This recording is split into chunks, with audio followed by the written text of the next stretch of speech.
Khaybar merupakan wilayah yang dihuni kaum Yahudi setelah terusir dari Madinah. Perang Khaybar terjadi karena kaum Yahudi membantu kaum kafir Quraisy melawan kaum Muslimin di Perang Khandaq. Langkah kaum Yahudi ini jelas-jelas telah melanggar perjanjian antara kaum Muslimin dengan kaum Yahudi.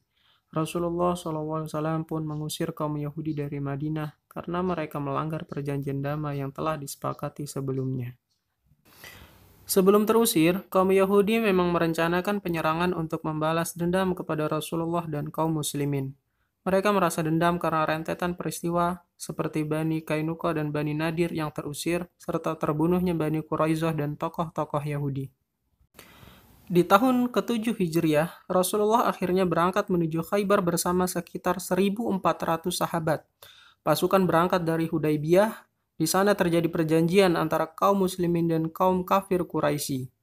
Usai disepakatinya perjanjian Hudaybiyah, pasukan kaum muslimin memutuskan untuk mengepung kaum Yahudi di Khaybar. Sepulang dari Hudaybiyah, Allah menurunkan Quran Surat Al-Fat ayat 20. Allah Subhanahu wa Ta'ala menjanjikan kepada kamu harta rampasan yang banyak yang dapat kamu ambil. Maka disegerakannya harta rampasan ini untukmu, dan Dia menahan tangan manusia dari membinasakanmu agar kamu mensyukurinya, dan agar hal itu menjadi bukti bahwa orang-orang mukmin, dan agar Dia menunjuki kamu kepada jalan yang lurus. Ini merupakan perintah bagi kaum muslimin untuk memerangi kaum Yahudi, serta membuat janji Allah kepada kaum muslimin. Allah berjanji akan memberi harta rampasan perang yang banyak dimulai dari perang Khaybar. Orang-orang munafik juga mendengar ayat tersebut, sehingga mereka sengaja ikut berperang demi mendapatkan bagian dari harta rampasan perang. Mengetahui niat mereka, Allah Subhanahu wa Ta'ala kemudian menurunkan Quran Surat Al-Fat ayat 15.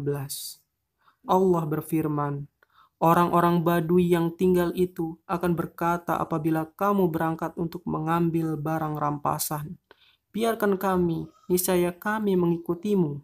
Mereka hendak mengubah janji Allah. Katakanlah, kamu sekali-kali tidak boleh mengikuti kami. Demikian Allah telah menetapkan sebelumnya. Mereka mengatakan, sebenarnya kamu dengki kepada kami. Bahkan mereka tidak mengerti melainkan sedikit sekali. Allah menyampaikan bahwa harta rampasan perang di perang Khaybar hanya untuk kaum muslimin, sebagai balasan atas kesabaran dan keikhlasan mereka dalam berjihad.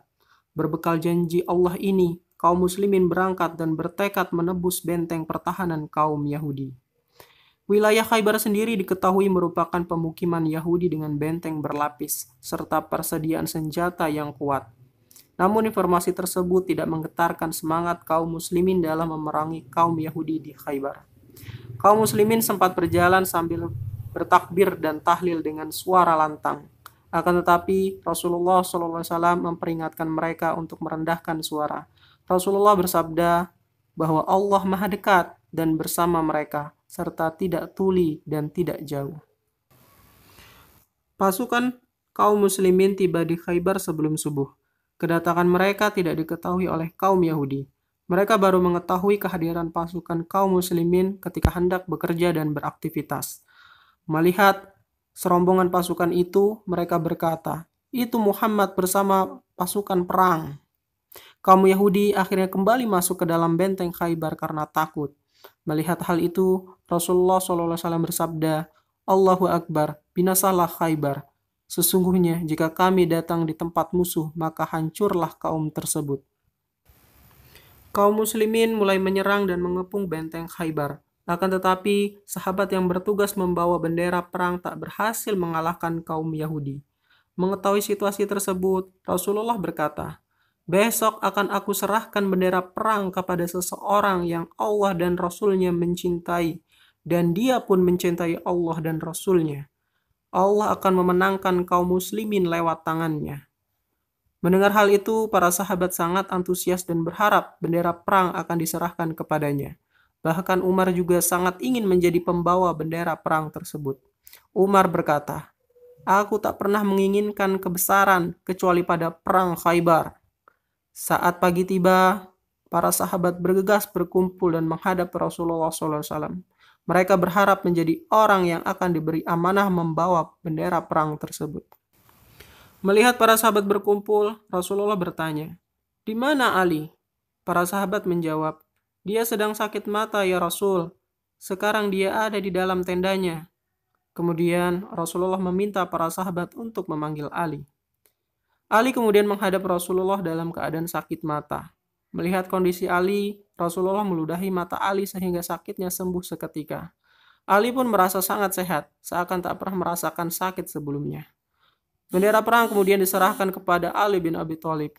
Rasulullah meminta Ali untuk terlebih dahulu mengajak kaum Yahudi memeluk Islam. Beliau bersabda, "Ajaklah mereka kepada Islam sebelum engkau memerangi mereka. Sebab, demi Allah, seandainya Allah memberi hidayah seseorang di antara mereka lewat tanganmu, maka sungguh itu lebih baik bagimu daripada unta merah." Kaum muslimin kembali mengepung benteng Yahudi. Dalam kondisi terkepung, salah seorang pahlawan Yahudi maju dan mengajak kaum muslimin untuk bertanding 1 lawan 1. Dari kaum muslimin, Amir bin Aqwa kemudian maju, namun akhirnya ia syahid karena mati terbunuh. Setelah itu, giliran Ali yang maju dan melawan Marhab.